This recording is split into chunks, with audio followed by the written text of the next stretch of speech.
بسم اللہ الرحمن الرحیم۔ شروع کرتا ہوں اللہ کے پاک نام سے جو بہت بڑا مہربان نہایت رحم والا ہے۔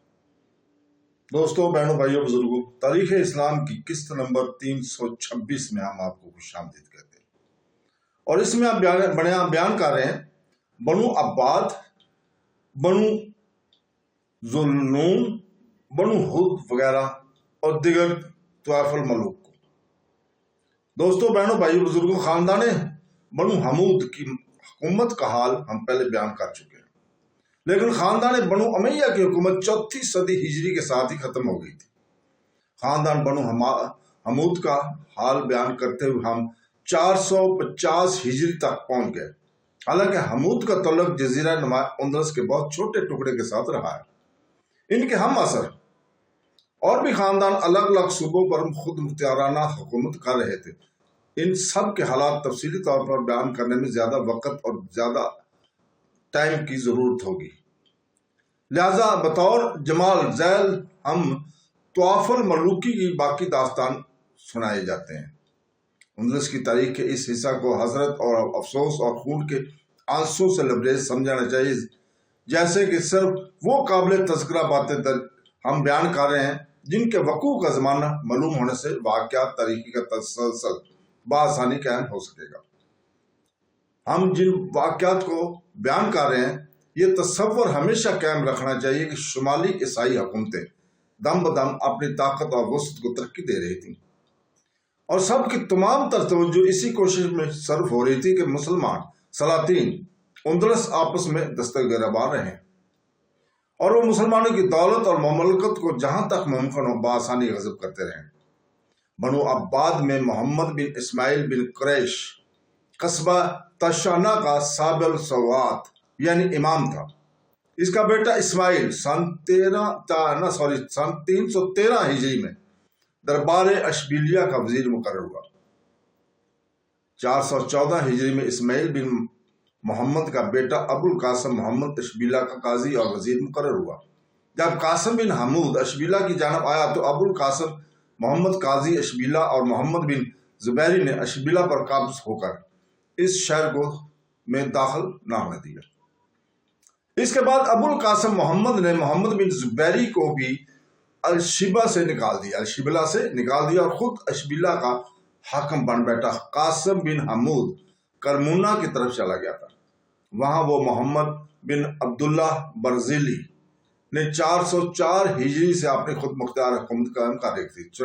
چنانچہ چند روز وہاں رہ کر قاسم بن حمود قلعہ سریش کی طرف چلا آیا تھا اور محمد بن عبداللہ کرمونا میں بدستور فرما روا رہا۔ ابو القاسم محمد کے بعد اس کا بیٹا ابو عمر عباد تخت اشبیلیہ پر جلوہ گر ہوا اور اپنا لقب معتضد رکھا۔ معتضد اور محمد بن عبداللہ والی کرمونا کے درمیان متعدد لڑائیاں ہوئیں۔ 434 ہجری میں اسماعیل بن قاسم بن حمود نے محمد بن عبداللہ والی کرمونا کو قتل کر کے کرمونا پر قبضہ کر لیا تھا۔ چند روز کے بعد اسماعیل کرمونا سے جزیرہ کی طرف چلا گیا تھا اور کرمونا پر محمد بن عبداللہ کے بیٹے عزیز الملکہ باب منتصر نے قبضہ کیا ہوا تھا۔ چند روز کے بعد معتضد نے کرمونا، سریش، اریکیش اور رندہ وغیرہ مقامات کو فتح کر کے اپنی حکومت میں شامل کر لیا تھا۔ ادینہ اور شلتیش پر عبدالعزیز بکری خود مختارانہ حکومت کر رہا تھا۔ معتضد فرما روائے اشبیلیہ نے اس پر چڑھائی کی۔ اول تو ابن جمور وزیر سلطنت قرطبہ نے معتضد اور عبدالعزیز کے درمیان دخل دے کر مصالحت کروا دی، لیکن ابن جمور کی وفات کے بعد 443 ہجری میں معتضد نے ادینہ اور شلتیش کو فتح کر کے اپنی حکومت میں شامل کر لیا اور اپنی طرف سے اپنے بیٹے معتمد کو وہاں کی حکومت سپرد کر دی۔ مقام شلب کے حاکم مظفر نے 422 ہجری میں وفات پائی۔ 443 میں معتضد نے شلب کو بھی اپنی حکومت میں شامل کر لیا اور مظفر کے بیٹے کو وہاں کی حکومت سے بے دخل کر دیا۔ یہ علاقہ بھی معتضد نے اپنے بیٹے محتمد کے سپرد کیا اور لبلا میں ابو العباس احمد بن عیہ نے 414 ہجری میں اپنی حکومت قائم کر لی تھی۔ سن 433 ہجری میں وہ فوت ہوا. اس کی جگہ اس کا بھائی محمد بن یحییٰ لبلہ کا حاکم فرما بروا ہوا. معتضد نے موقع پر لبلہ پر چڑھائی کی. بہت سی مار کارروائیوں کے بعد محمد بن یحییٰ لبلہ چھوڑا اپنے بھتیجے فتح بن خلف بن یحییٰ کے پاس قرطبہ چلا گیا. معتضد نے 445 ہجری میں قرطبہ پر بھی قبضہ کر لیا. اس طرح ابن رشید سے عالمیر یا ابن تغور سے مرتلہ چھین لیا اور رفتہ رفتہ اپنی حکومت کی خوب وسیع کر لیا اور بنو عباد کی ایک مضبوط ریاست حکومت قائم کر لی. دوسری طرف بادیس بن حبوس نے گرناطہ میں اپنی حکومت قائم کر لی تھی. بادیس بن حبوس اور معتضد کے درمیان لڑائیوں کا سلسلہ جاری ہوا. اب یہ سلسلہ جنگ ختم نہ ہوا پاتا اور کوئی نتیجہ نہ نکلا تھا کہ سن 461 ہجری میں معتضد نے وفات پا لی. اس کی جگہ اس کا بیٹا معتضد بن اسماعیل تخت نشین ہوا. معتمد نے بھی اپنے باپ کی طرح اپنی حدود حکومت کو وسیع کرنے کا سلسلہ جاری رکھا. بادیس بن حبوس نے بھی معتمد کی سیادت کو تسلیم کر لیا.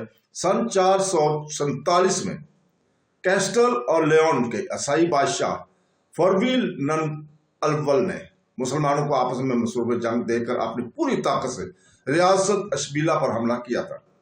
اس وقت سے مسلمان رئیسوں نے اپنی مسلمان رقیبوں کے مقابلے میں فرویل نن کو خراج دینا گوارا کر کے اس سے امداد آران طلب کی تھی. معتضد نے بھی اس عیسائی بادشاہ کو خراج دینا منظور کر کے اس حملہ سے اپنا پیچھا چھڑا لیا تھا. ہجری 458 میں فردوی نن اول فوت ہوا. اس کی جگہ اس کا بیٹا الفونسو چہارم کیسٹل میں تخت نشین ہوا. یہ بڑا مغرور متکبر شخص تھا. 468 ہجری میں معتمد نے اپنی طاقت کو خوب مضبوط کر کے عیسائی بادشاہ کو خراج دینا موقف کر دیا. مغربی اندلس میں بنو حماد کے علاوہ اور بھی چھوٹے چھوٹے رئیس خود مختارانہ حکومت کر رہے تھے جو بنو حماد کے ماتحت نہ تھے. ان میں سے اکثر عیسائی بادشاہ کے زیر حمایت آ گئے تھے. الفونسو چہارم اسلامی شہروں کو لوٹ کر اور مسلمان رئیسوں سے خراج وصول کر کے خوب طاقتور ہو گیا تھا. اس نے عیسائیوں کی ایک عظیم الشان فوج جمع کر کے سن 478 میں بنی ذوالنون کے آخری بادشاہ قادر نامی سے تتلیہ چھین لیا اور تمام مسلمان سلاطین کو تنگ کرنا شروع کر دیا تھا. معتمد کے پاس بھی الفونسو چہارم کا سفیر ابن شالب نامی یہودی پہنچا اور زر خراج کا مطالبہ کیا. معتمد نے اس یہودی سفیر کے پاس بلا توقف زر خراج بھیج دیا. سفیر نے یہ روپیہ معتمد کے پاس واپس بھیج دیا اور کہا کہ میں چاندی کے سکے یعنی روپیہ نہ لوں گا بلکہ سونے کے سکے یعنی اشرفیہ وصول کروں گا. یہ روپیہ اس پیغام کے ساتھ معتمد کے پاس پہنچا تو اس نے اپنے چند سپاہی بھیج کر سفیر کو اپنے پاس بلوایا اور اس گستاخی کی سزا میں اس کو ایک لکڑی کے تختے پر لٹا کر اس کے ہاتھ اور پاؤں میں لوہے کی میخیں ٹھکوا دی. اور یہودی سفیر ابن شالب نے اپنے آپ کو مارز ہلاکت میں دیکھ کر معتمد سے التجا کی کہ اگر تو مجھ کو چھوڑ دے تو میں اپنے برابر وزن کر کے سونا حاضر خدمت کروں گا. مگر معتمد نے اس کو ہلاک کر کے اس کے ہمراہیوں کو قید کر لیا. معتمد جانتا تھا کہ اب الفونسو چہارم کے حملہ آور ہونے میں کوئی شک و شبہ باقی نہیں رہا. ادھر الفونسو اس خبر کی سننے سے بے حد مشتعل ہوا. بظاہر تمام جزیرہ نما اندلس پر عیسائیوں کے قابض ہو جانے اور مسلمانوں کی حکومت کو ختم ہونے میں کوئی کسر باقی نہ رہی تھی کیونکہ آپس کی خانہ جنگیوں نے مسلمانوں کو اس قابل نہ رکھا تھا کہ وہ عیسائیوں کا مقابلہ کر سکے. اس طرح معتمد نے عواقب امور پر نظر کر کے یوسف بن تاشکین بادشاہ مراکش کے پاس اپنی التجا پیش کی کہ یہ وقت امداد اور آنند کا ہے ورنہ اندلس سے اسلام کا نام و نشان گم ہو جائے گا. یوسف بن تاشکین خاندان مرابطین کا جو ابھی چند روز ہوئے افریقہ میں برسر حکومت آیا تھا ایک نامور اور فتح مند بادشاہ تھا. وہ معتمد آبادی کی درخواست پر فوراً اندلس میں آیا اور اشبیلہ پہنچا. ادھر سے الفونسو چہارم اپنی جرار فوج لیے ہوئے اشبیلہ کی طرف بڑھا. میدان زلاکا میں دونوں فوجوں کا مقابلہ ہوا. یہ مقابلہ 480 ہجری میں